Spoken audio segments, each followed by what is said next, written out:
La Russie est entrée en Ukraine dans la nuit de mercredi à jeudi, depuis son territoire et celui de la Biélorussie et a bombardé plusieurs villes du pays.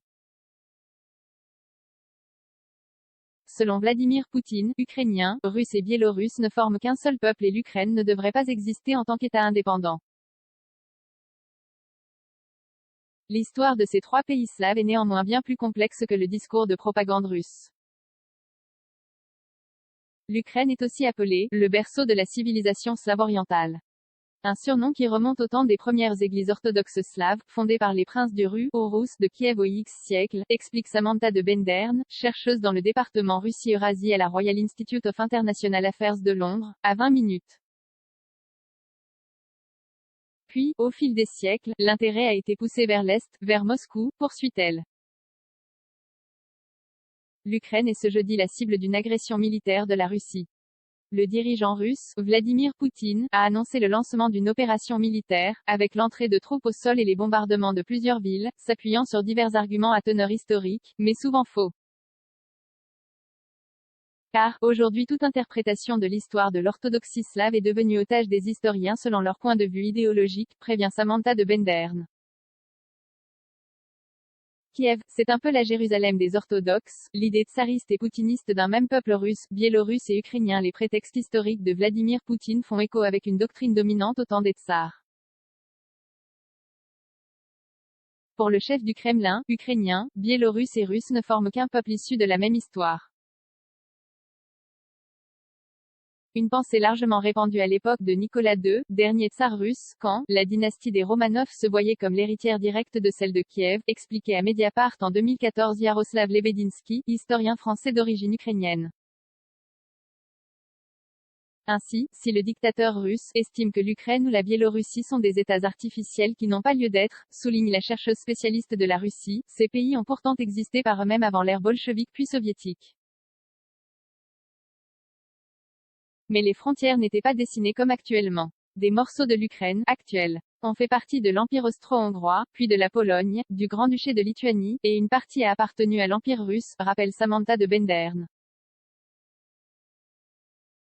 Une ukrainisation, mal vue en URSS en 1917, l'Ukraine a même pu vivre en tant qu'État plus ou moins indépendant avant d'être rattachée à l'URSS comme une des 15 républiques indépendantes.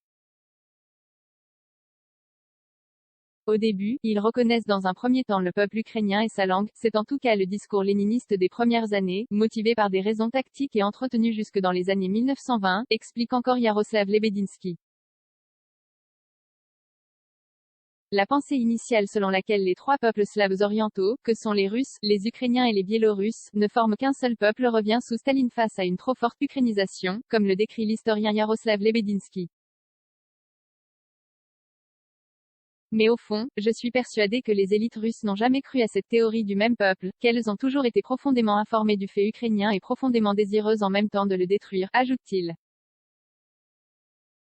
Pour Samantha de Benderne, il y a même ici un paradoxe, car si on suit le discours de Vladimir Poutine qui considère qu'Ukrainiens et Russes ne font qu'un, il bombarde son propre peuple.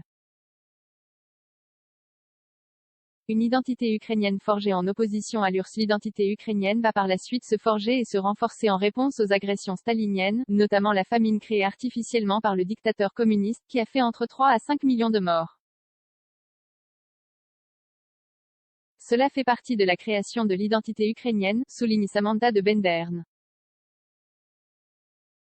La catastrophe de Tchernobyl va encore un peu plus affirmer cette identité en opposition à la Russie.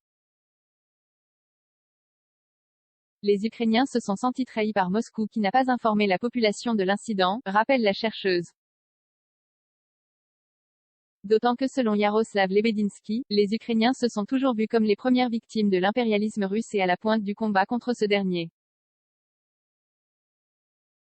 Les deux spécialistes insistent sur le même point, l'histoire de ces peuples est bien plus complexe que les faits exposés par les deux parties.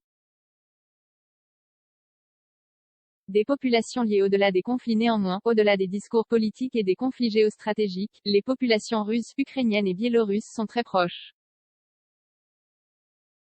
On trouve des trois nationalités dans les trois pays. Beaucoup de familles russes et ukrainiennes ont de membres de leur famille au-delà de la frontière, souligne Samantha de Benderne, et beaucoup d'opposants biélorusses au président en place se sont réfugiés en Ukraine.